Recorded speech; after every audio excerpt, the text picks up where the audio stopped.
Good afternoon, ladies and gentlemen. It's a privilege for me to get a chance to visit with you during my visit to the San Diego field office of the FBI. I want to start, though, because this is a day of heavy hearts. I want to start by remembering the thousands of innocent men, women, and children who were lost 13 years ago today, and especially send my thoughts and prayers to their families. For them, it wasn't 13 years ago, it was yesterday. Minutes ago. The pain is still searing for them, and we do our absolute best at the FBI to never, ever forget what they lost. And I also want to remember those who have made the ultimate sacrifice in the last 13 years responding to the terror threat that manifested in September 11th. So many of our brothers and sisters in arms have sacrificed for this great country, and we will never forget their sacrifice as well. For the last 13 years, the FBI has made it its #1 priority, and it remains today, to protect this country from terrorist attack. It's something we do all day, every day, around the world, every moment of our lives is devoted to accomplishing that protective mission. I'm here because this is where the FBI is. We are a deployed force in 56 field offices around the United States, 400 sub-offices, resident agencies off of those field offices, and almost 100 offices around the globe, deployed in that way to try and help us accomplish the mission. So I'm here to meet my force, to ask them how things are going, and to learn from them. And so it's been a highly productive meeting for me. What I thought I would do is just give you a picture of how I see the terrorist threat, standing here 13 years to the day from September 11th, and then take your questions. The threat we face from terrorism has changed significantly since I last was in government in 2005, and I've learned that well in the year that I've been on this job. In two major respects, that threat has changed. We as a country, by taking the fight to the core tumor, which was Al-Qaeda on the Pakistan-Afghanistan border, have shrunk that tumor. We have made significant strides, thanks to the men and women in uniform, against that threat and reduced it significantly. But at the same time, world events have come to a place where we have seen a metastasis of that threat. We have seen the spreading of that tumor in the progeny of Al-Qaeda that have found safe haven and place to grow in ungoverned or lightly governed spaces in North Africa, in the Horn of Africa, around the Arabian Gulf, and in the Mediterranean. We have seen the progeny in the form of Al-Qaeda in the Arabian Peninsula, Al-Qaeda in the Islamic Maghreb, the al-Nusra Front in Syria, and most prominently recently the group that we call ISIL. These are the metastasized tumors that have spread up in these ungoverned spaces. So in that sense, the threat has reduced in some ways, but has grown and become more complicated in other ways. We spend a tremendous amount of time in the FBI trying to understand that threat, and especially its manifestation in Syria and Iraq, in these terrorist groups like ISIL and al-Nusra. We track dozens and dozens of Americans who have left this great country to go fight for those groups. We are very worried about them and thousands of other foreign terrorists who have arrived in Syria and Iraq to fight with these groups. Their presence there concerns us a great deal. Their going there is very worrisome. The inevitable coming worries me just as much, maybe more. There will come a day when there will be a terrorist diaspora out of Syria and Iraq. We simply must be prepared for it, and it's something we spend every day worrying about. That's the first way in which the threat has changed in 10 years. The second way is the proliferation of the threat we call homegrown violent extremism. 10 years ago, it was not possible for someone to get all of the hateful, poisonous propaganda of Al-Qaeda and its progeny and the training they needed in their pajamas in their basement. Today, that is possible thanks to the proliferation of material on the internet. Someone no longer needs to be directed by Al-Qaeda or one of its progeny, but instead can be self-directed, inspired, and trained in a way that's very, very difficult for us to see. That is challenging because it's not a phenomenon that's centered in any particular place in the United States. It's wherever the internet is available to troubled souls who then convince themselves to engage in jihad here in the United States. So it is an everywhere thing for the FBI. Very challenging for us because of the small window of opportunity to spot somebody between that radicalization and that self-training and an act against innocence here in the United States. So those are the two respects in which I've seen the threat change a great deal. Again, this is a day in which hearts are heavy across our country, especially in the great organization I'm privileged to lead. And so I close again by remembering those who have sacrificed so much for this great country. And now I'd love to take your questions. Yes, sir. Sir, is America safer since 9/11? America is safer since 9/11. Dramatically so. We've gotten so much better as an intelligence community at protecting our borders, at knowing who's coming and going. Great strides there. At the same time, the threat has changed and metastasized in the way that I've described. I think the chances of a 9/11 style attack have decreased materially, but at the same time, the threat of an attack either from that metastasis or from the homegrown violent extremists remains significant.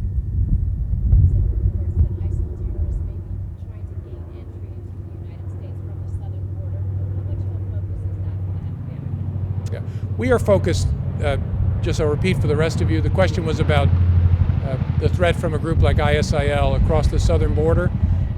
Obviously, we worry about terrorists coming into this country through any port of entry, whether it's by air or ship or land border. So it's something we think about an awful lot. I don't have a specific piece of information that leads me to believe ISIL is trying that through the Mexican border. I don't. It's something I keep my eye on, but at this point I don't. Last night the president said that right now, as far as officials know, there's no direct threat to America, but that ISIL has threatened America and its allies. How is the FBI involved in identifying those threats? Well, yeah, I think what the president talked about was a direct threat from ISIL to the American homeland. We are involved, obviously, all day, every day with our partners in the intelligence community and foreign law enforcement and intelligence agencies to try and track people connected to ISIL, whether they might be in Europe or in the United States, and see if we can understand them and the nature of their communications with ISIL so we anticipate any move that those savages might make to come here and cause havoc. Yes, sir. Yes, can you speak at all about the recruiting tactics of ISIL in the United States? Douglas McCann was from San Diego. It appears that a lot of people were from San Diego and Minneapolis. That's my impression. Are they targeting any particular cities, and basically how do they recruit people? Yeah, the traveler problem is one that is not confined to any particular city in the United States. What ISIL and other groups, I don't want to leave out other terrorist groups like al-Nusra in Syria and AQAP in Yemen, what they are doing is pushing out very slick English language propaganda to try and attract people to their cause. ISIL in particular is focused on trying to convince Americans and other Westerners to travel to their so-called Islamic State in the Syria-Iraq border region and to lure them to come. Men to fight, women to marry these fighters so they can try and establish their misguided caliphate. And so we see that propaganda blasted out all over the place. And wherever there are troubled people who seek meaning in their lives in this distorted way, we're going to have an issue, and that's not confined to any particular city in the States. Can you confirm or deny that there may or may not be an ISIL cell in New Mexico under surveillance by now? Yeah, it's not the kind of thing I can confirm or deny. Don't read anything into my answer. I wouldn't say one way or another. Yeah. How is your collaboration with Mexican authorities? Very, very good. I was in Mexico City, all the days run together, but sometime in the last month to meet with my Mexican counterparts, and we have very healthy cooperation. Yeah. Yes, ma'am, and I'll go back there. I was wondering, is there a renewed focus on reaching out to the Muslim communities to try and find people who may have turned jihadi in this country? I wouldn't say there's a renewed focus on reaching out to Muslim communities. It's been a feature of the FBI's work since 9/11. We have great relationships across this country. And what I find every place we go and talk to such communities is they don't want their kids traveling over to fight with these savages either. And so we get terrific cooperation around the country. Yes, sir. Sir, your predecessor recently talked candidly about what kept him up at night, and he said a bomb on a plane. What keeps you up at night? Yeah, I probably have more broad, depressing thoughts than Bob. I worry not only about bombs on planes, I worry about a lot of other bad things. But the terrorist threat, especially the danger from this metastasis combined with this homegrown violent extremist threat, worries me very much because, and frankly, the diminution in some of our ability to collect electronic surveillance around the world. We're going dark in a lot of ways. I can't see the bad guys the way I might have been able to a few years ago. That worries me a great deal because my My time window has gotten shorter, especially with some of these homegrown violent extremists. And if I'm going dark in my ability to find them online, that worries me all the more.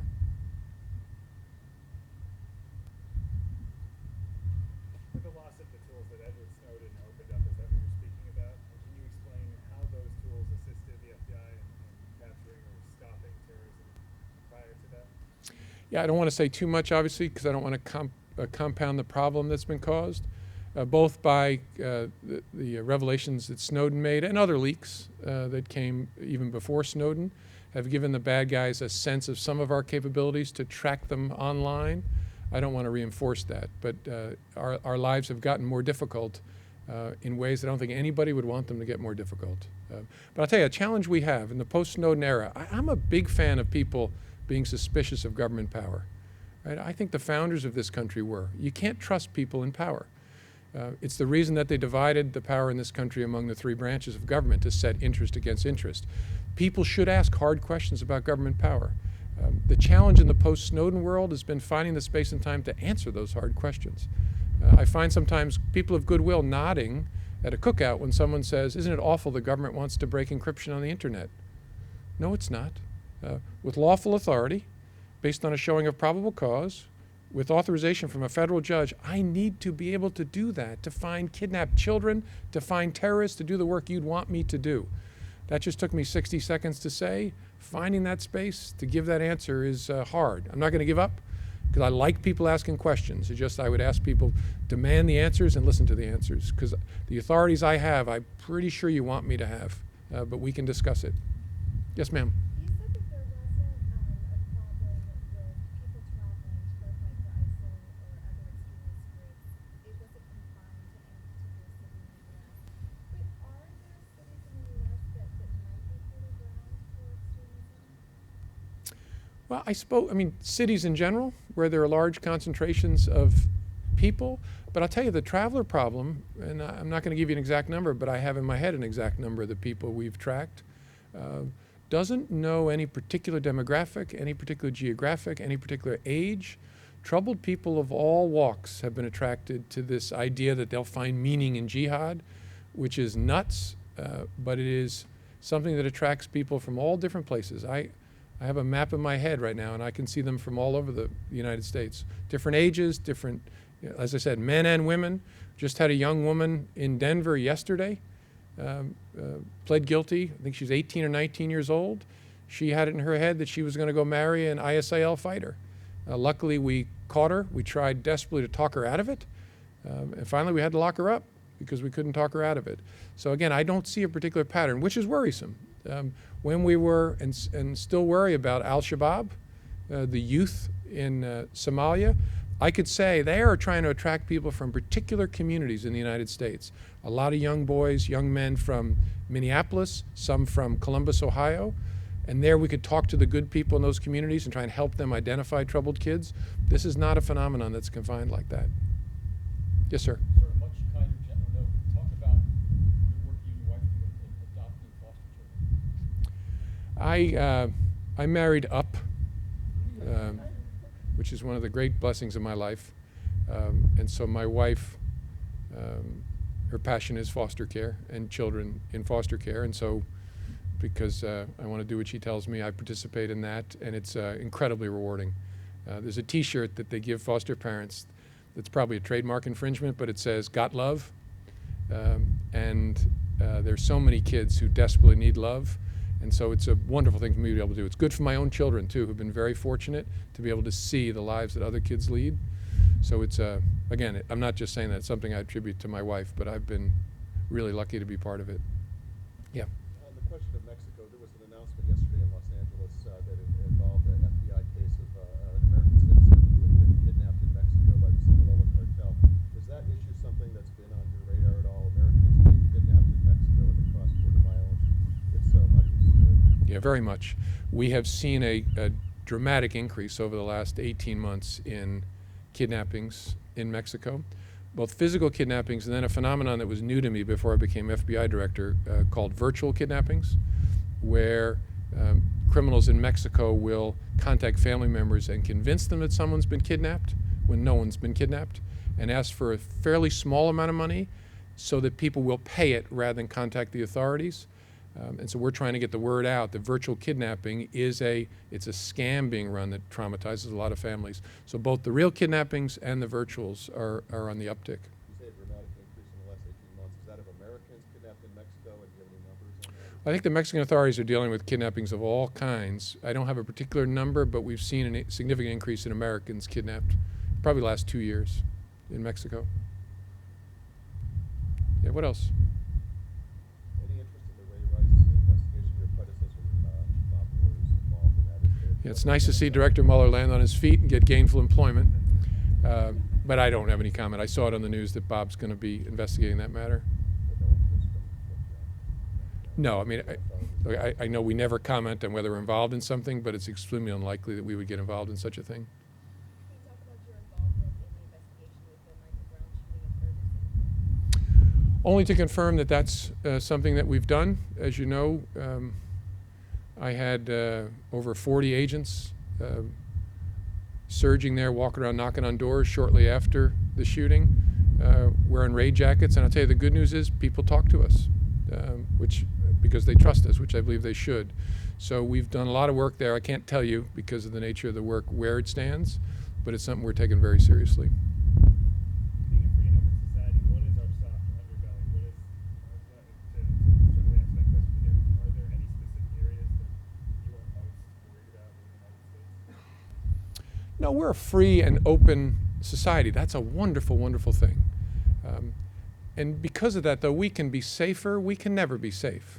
I mean, no one can ever tell you there won't be an incident in the United States, especially given the homegrown violent extremist challenge we face. But we're also this wonderful, dynamic, international country. Americans travel all over the world back and forth. It's one of the things that makes it so hard for us to track people traveling to Syria. There are probably 1,000 ways to get to Syria from here. And lots of Americans are engaged in personal travel for business or pleasure travel that makes it difficult for us to sort out where those travelers are. I don't want my country to be any different than that. I love it that way, but it makes it challenging for us. And so we constantly strive to make this country safer while trying to have people understand there's no such thing as safe. Being a former prosecutor, do you think that pulling people's citizenship to go and fight for ISIS or ISIL would be a reasonable punishment? Yeah, I don't know. I hesitate. I don't think I have a good enough thought out view on revoking people's citizenship. Simpler for me is just to put them in jail. If I can lay hands on them, I want to lock them up to send a very strong message that this is something that the country's not going to tolerate. You're not going to go fight with these savages. And if we catch you before you go, you're going to get a long period of jail. If we catch you after you go, you're going to get even more. But the citizenship question is one I don't think I have a view on. Can you talk a little more just about the homegrown extremists? I know it's hard for you guys to be able to fight. Is there anything that the general public can do, and that helps especially parents when it comes to younger children who are kidnapped? Yeah, that's a great question, and something I should have said. I have these really smart people, made famous, I think, in the movie Silence of the Lambs, who sit at Quantico and think about bad things. And so they've been doing a lot of work to analyze homegrown violent extremists, my behavioral analysis unit. And they came and briefed me on it. And one of the things they said to me is, in nearly every case, somebody saw something beforehand. And it's almost always friends and family who see some evidence of radicalization, right? A fist fight at a mosque or weird behavior online. And what happens is, and this is one of the best things about human beings, but also one of the most concerning, human beings tend to write innocent narratives over things that make the hair stand up on the back of your neck. Oh, that must just be because he was in a bad mood, or I must have misunderstood him. My plea to people is just don't write that narrative. If you see something that causes the hair to stand up on the back of your neck, just tell us. Right? If it's nothing, no one's ever going to hear about it. That's why we investigate in secret. But if it's something, you may have saved a life. And when you look back through all of these cases, you can see somebody almost always noticed something that was only apparent to them, clearly in hindsight. But if they thought about it the way I'd like them to think about it, they might have said something to a police officer or to an FBI agent. We'll check it out. Maybe it's nothing. But please let us check it out.